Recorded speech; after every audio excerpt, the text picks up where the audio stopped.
ಒಂದ್ಸಲ ಈ ರೀತಿ ಮೊಳಕೆ ಕಾಳು ಸಾರನ್ನ ಟ್ರೈ ಮಾಡಿ ನೋಡಿ. ಮೊಳಕೆ ಕಾಳು ಮತ್ತು ಆಲೂಗೆಡ್ಡೆ ಹಾಕಿ ಮಾಡೋದ್ರಿಂದ ಬಿಸಿ ಅನ್ನಕ್ಕೆ, ರಾಗಿ ಮುದ್ದೆಗೆ, ಹಾಗೆಯೇ ಚಪಾತಿಗೆ, ಅಕ್ಕಿ ರೊಟ್ಟಿಗೂ ಕೂಡ ತುಂಬಾ ಇಷ್ಟ ಆಗಿರುತ್ತೆ. ವಿಡಿಯೋ ನಿಮಗೇನಾದರೂ ಇಷ್ಟ ಆದರೆ ಲಾಸ್ಟಲ್ಲಿ ಒಂದು ಲೈಕ್ ಮಾಡಿ, ಹಾಗೆಯೇ ಸಬ್ಸ್ಕ್ರೈಬ್ ಮಾಡೋದು ಮಾತ್ರ ಮರಿಬೇಡಿ. ಬನ್ನಿ ವಿಡಿಯೋ ಸ್ಟಾರ್ಟ್ ಮಾಡೋಣ.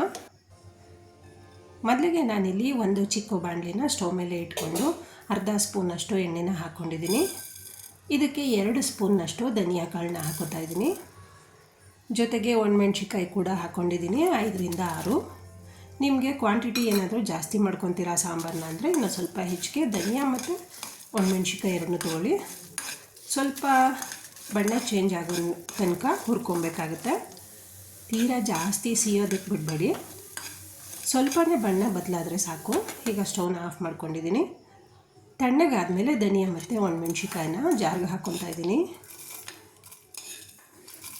ಸಾಂಬಾರು ಪುಡಿ ಹಾಕೋದಕ್ಕಿಂತ ಈ ರೀತಿ ಮಸಾಲೆನ ರುಬ್ಬಿ ನೋಡಿ, ಸಾಂಬಾರಂತೂ ತುಂಬಾ ರುಚಿಯಾಗಿ ಬರುತ್ತೆ.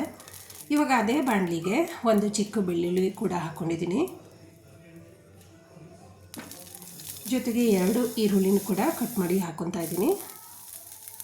ಸ್ವಲ್ಪನೇ ಹಸಿ ಶುಂಠಿ ಸ್ವಲ್ಪ ಫ್ರೈ ಮಾಡ್ಕೊಳ್ಳೋಣ. ಅಂದರೆ ಈರುಳ್ಳಿ ಸ್ವಲ್ಪ ಸಾಫ್ಟ್ ಆಗೋ ತನಕ ಫ್ರೈ ಮಾಡ್ಕೊಬೇಕು. ಇದಕ್ಕೆ ಕಟ್ ಮಾಡ್ಕೊಂಡಿರೋ ಅಂಥ 2 ಟೊಮೆಟೊ ಹಣ್ಣು ಕೂಡ ಹಾಕ್ಕೊತಾ ಇದ್ದೀನಿ. ಈಗ ಟೊಮೊಟೊ ಹಣ್ಣು ಸಾಫ್ಟ್ ಆಗೋ ತನಕ ಮತ್ತೆ ಫ್ರೈ ಮಾಡ್ಕೊಬೇಕು. ಈ ಥರ ಟೊಮೊಟೊ ಹಣ್ಣು ಈರುಳ್ಳಿನ ಫ್ರೈ ಮಾಡಿಕೊಂಡು ಖಾರ ರುಬ್ಬಿ ಮಾಡಿ ತುಂಬ ಚೆನ್ನಾಗಿರುತ್ತೆ. ಟೊಮೊಟೊ ಹಣ್ಣು ಬೇಗ ಸಾಫ್ಟ್ ಆಗಲಿ ಅಂಥೇಳಿ ಸ್ವಲ್ಪ ಉಪ್ಪನ್ನ ಹಾಕ್ಕೊಂಡು ಮತ್ತೆ ಫ್ರೈ ಮಾಡ್ಕೊತಾ ಇದ್ದೀನಿ. ನೋಡಿ ಇವಾಗ ಬೇಗ ಸಾಫ್ಟ್ ಆಗುತ್ತೆ. ಈರುಳ್ಳಿ ಮತ್ತು ಟೊಮೊಟೊ ಹಣ್ಣು ಹುರಿದಾದ್ಮೇಲೆ ಅದನ್ನು ಕೂಡ ತಣ್ಣಗಾದ್ಮೇಲೆ ಜಾರ್ಗೆ ಹಾಕ್ಕೊತಾ ಇದ್ದೀನಿ.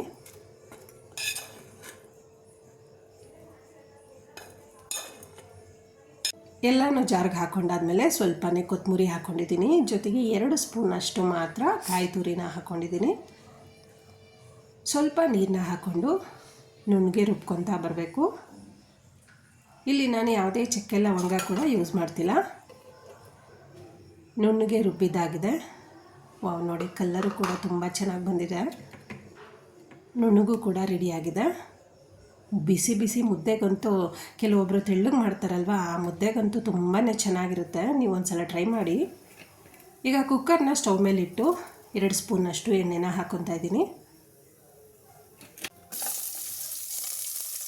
2 ಈರುಳ್ಳಿನ ಒಗ್ಗರಣೆಗೆ ಹಾಕ್ಕೊಂಡಿದ್ದೀನಿ. ಜೊತೆಗೆ ಸ್ವಲ್ಪ ಕರಿಬೇವು ಕೂಡ ಹಾಕ್ಕೊತಾ ಇದ್ದೀನಿ. ಇವಾಗ ಈರುಳ್ಳಿ ಮತ್ತು ಕರಿಬೇವನ್ನ 1 ನಿಮಿಷ ಫ್ರೈ ಮಾಡ್ಕೊಬೇಕು. ಈಗ ಇದಕ್ಕೆ ಮೊಳಕೆ ಕಾಳನ್ನ ಹಾಕ್ಕೊತಾ ಇದ್ದೀನಿ. ಮೊಳಕೆ ಕಾಳು ಇದು ನಾನು ಮನೆಯಲ್ಲೇ ಮಾಡ್ಕೊಂಡಿಟ್ಟಿರೋದು. ಒಂದು ರಾತ್ರಿ ಹುರುಳಿ ಕಾಳನ್ನ ನೆನೆಸಿಟ್ಟು ಬೆಳಗಾದ್ಮೇಲೆ ಚೆನ್ನಾಗಿ ಸೋರಿಸಿ ಮೊಳಕೆ ಕಟ್ಟಿ 2 ದಿನ ಬಿಟ್ಟಿರ್ತೀನಿ. ಆ 2 ದಿನ ಬಿಟ್ಟು ನೀವು ಮತ್ತೆ ಬೆಳಗ್ಗೆ ಎದ್ದು ನೋಡಿದ್ರೆ ಸಾಕು ಎಷ್ಟು ಚೆನ್ನಾಗಿ ಮೊಳಕೆ ಬಂದಿರುತ್ತೆ ಅಂತ. ನೀವು ಈ ರೀತಿಯೇ ಮನೆಯಲ್ಲೇ ಮೊಳಕೆ ಕಾಳು ಮಾಡ್ಬೋದು. ಜೊತೆಗೆ 3 ಚಿಕ್ಕ ಆಲೂಗೆಡ್ಡೆನ ಕೂಡ ಕಟ್ ಮಾಡಿ ಹಾಕ್ಕೊಂಡಿದ್ದೀನಿ. ಆಲೂಗೆಡ್ಡೆ ಮತ್ತು ಮೊಳಕೆ ಕಾಳು ಸ್ವಲ್ಪ ಎಣ್ಣೆಯಲ್ಲಿ ಫ್ರೈ ಆಗಬೇಕು. ಅಂದರೆ 1 ನಿಮಿಷ ನೀಟಾಗಿ ಮಿಕ್ಸ್ ಮಾಡಿಕೊಂಡ್ರೆ ಸಾಕು. ಇವಾಗ ಇದಕ್ಕೆ ರುಬ್ಕೊಂಡಿರೋಂಥ ಖಾರನ ಹಾಕ್ಕೊಬೇಕಾಗುತ್ತೆ.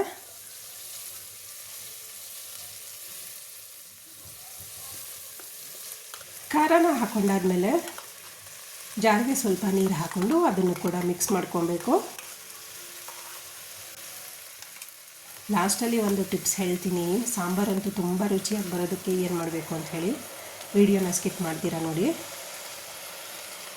ಈಗ ಜಾರಿಗೆ ನೀರನ್ನು ಹಾಕ್ಕೊಂಡು ಅದನ್ನು ಕೂಡ ಮಿಕ್ಸ್ ಮಾಡ್ಕೊಂಡಿದ್ದೀನಿ. ಜೊತೆಗೆ ಇನ್ನೂ ಸ್ವಲ್ಪ ಎಕ್ಸ್ಟ್ರಾ ನೀರನ್ನ ಹಾಕ್ಕೊತಾ ಇದ್ದೀನಿ. ಯಾಕಂದರೆ ಸಾಂಬಾರು ನನಗೆ ಬೇಕಾಗುತ್ತಲ್ವ, ಅದಕ್ಕೋಸ್ಕರ. ತುಂಬ ಗಟ್ಟಿ ಇರೋದ್ರಿಂದ ಇನ್ನೂ ಸ್ವಲ್ಪ ನೀರನ್ನ ಮಿಕ್ಸ್ ಮಾಡ್ಕೊಬೇಕು. ನೀವು ಇಲ್ಲಿ ನೀರನ್ನ ಮಿಕ್ಸ್ ಮಾಡ್ಕೊಳ್ಳುವಾಗ ಖಾರ ಎಷ್ಟಿರುತ್ತೆ ನೋಡ್ಕೊಬೇಕು. ಹಾಗೆಯೇ ನಿಮಗೆ ಕ್ವಾಂಟಿಟಿ ಎಷ್ಟು ಬೇಕಾಗುತ್ತೆ ಅದನ್ನು ನೋಡಿಕೊಂಡು ನೀರನ್ನ ಸೇರಿಸ್ಕೊಬೇಕಾಗುತ್ತೆ. ನೀರನ್ನ ಹಾಕಿದ್ಮೇಲೆ ಚೆನ್ನಾಗಿ ಮಿಕ್ಸ್ ಮಾಡಿ ರುಚಿಗೆ ತಕ್ಕಷ್ಟು ಉಪ್ಪನ್ನು ಕೂಡ ಸೇರಿಸಿ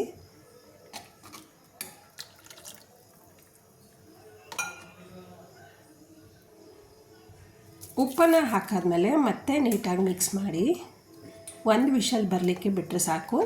ಯಾಕಂದರೆ ಮೊಳಕೆ ಕಾಳಾಗಿರೋದ್ರಿಂದ 1 ವಿಷಲ್ಗೆ ಕರೆಕ್ಟಾಗಿ ಹದವಾಗಿ ಬೆಂದಿರುತ್ತೆ.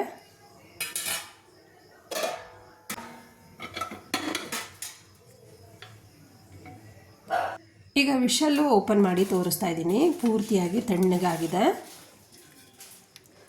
ಕಲ್ಲರಂತೂ ತುಂಬಾ ಚೆನ್ನಾಗಿ ಬಂದಿದೆ, ಹಾಗೆ ಘಮ ಘಮನೂ ಬರ್ತಾಯಿದೆ. ಇವಾಗ ಇದರಲ್ಲಿ ಸ್ವಲ್ಪನೇ ಕಾಳನ್ನ ತೊಗೋತೀನಿ ನಾನು, ಅಂದರೆ ಮೊಳಕೆ ಕಾಳು ಬೆಂದಿರುತ್ತಲ್ವ ಸಾಂಬಾರಿನಲ್ಲಿ, ಆ ಮೊಳಕೆ ಕಾಳನ್ನ ತೊಗೊತಾ ಇದ್ದೀನಿ. ಮೊಳಕೆ ಕಾಳು ಮಾತ್ರ ತೊಗೋಬೇಕಾಗುತ್ತೆ. ಈ ಮೊಳಕೆ ಕಾಳನ್ನ 1 ಸೌಟಷ್ಟು ಮೊಳಕೆ ಕಾಳು ತೊಗೊಂಡ್ರೆ ಸಾಕು. ಚಿಕ್ಕ ಜಾರ್ಗೆ ಹಾಕ್ಕೊಂಡು ರುಬ್ಕೊಬೇಕಾಗುತ್ತೆ. ತೀರಾ ನುಣ್ಣಗೆ ಅಂತೇನು ಬೇಡ, ಸ್ವಲ್ಪ ದಪ್ಪ ದಪ್ಪ ಇದ್ರೂ ನಡೆಯುತ್ತೆ. ನೋಡಿ ನಾನು ತೋರಿಸ್ತಿದ್ದೀನಲ್ವ, ಸ್ವಲ್ಪ ತರಿನೇ ಇದೆ. ಈಗ ರುಬ್ಬಿರೋಂಥ ಮೊಳಕೆ ಕಾಳನ್ನ ಮತ್ತು ಕುಕ್ಕರ್ನಲ್ಲಿರೋ ಸಾಂಬಾರಿಗೆ ಮಿಕ್ಸ್ ಮಾಡ್ಕೊತಾ ಇದ್ದೀನಿ. ಜೊತೆಗೆ ಜಾರ್ಗೆ ಸ್ವಲ್ಪನೇ ನೀರು ಹಾಕಿ ಮಿಕ್ಸ್ ಮಾಡ್ತಾಯಿದ್ದೀನಿ. ರುಬ್ಬಿರೋ ಅಂಥ ಮೊಳಕೆ ಕಾಳನ್ನ ಮಿಕ್ಸ್ ಮಾಡ್ಕೊಂಡಿದ್ದಾಯಿತು. ಇವಾಗ 2 ಕುದಿ ಬರಲಿಕ್ಕೆ, 2 ಚಿಕ್ಕ ಕುದಿ ಬರಲಿಕ್ಕೆ ಬಿಡೋಣ. ಹಾಗೆಯೇ ಟೇಸ್ಟ್ ಒಂದು ಸಲ ನೋಡಿಬಿಡೋಣ.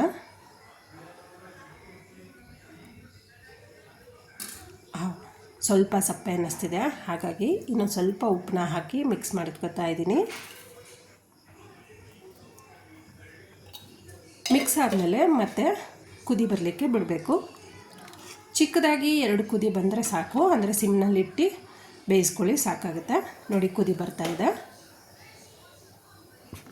ವಾವ್, ತುಂಬಾ ಅದ್ಭುತವಾದಂಥ ಮೊಳಕೆ ಕಾಳು ಮತ್ತು ಆಲೂಗಡ್ಡೆ ಸಾಂಬಾರಂತೂ ರೆಡಿ ಆಯಿತು ಫ್ರೆಂಡ್ಸ್. ನೀವು ಬಿಸಿ ಬಿಸಿ ಮುದ್ದೆಗಂತೂ ಈ ರೀತಿ ಮೊಳಕೆ ಕಾಳು ಸಾರು ಮಾಡ್ಕೊಂಡು ತಿನ್ನಿ, ಸೂಪರ್ ಆಗಿರುತ್ತೆ. ನಿಜವಾಗ್ಲೂ ತುಂಬಾ ಇಷ್ಟ. ಮೊಳಕೆ ಕಾಳು ಯಾರಿಗೆ ಇಷ್ಟ ಇರಲ್ಲ ಹೇಳಿ, ಪ್ರತಿಯೊಬ್ಬರು ಇಷ್ಟಪಟ್ಟು ತಿಂತಾರೆ. ಮಕ್ಕಳು, ಚಿಕ್ಕವರು, ದೊಡ್ಡವರು ಎಲ್ರಿಗೂ ತುಂಬ ಇಷ್ಟ ಆಗುತ್ತೆ.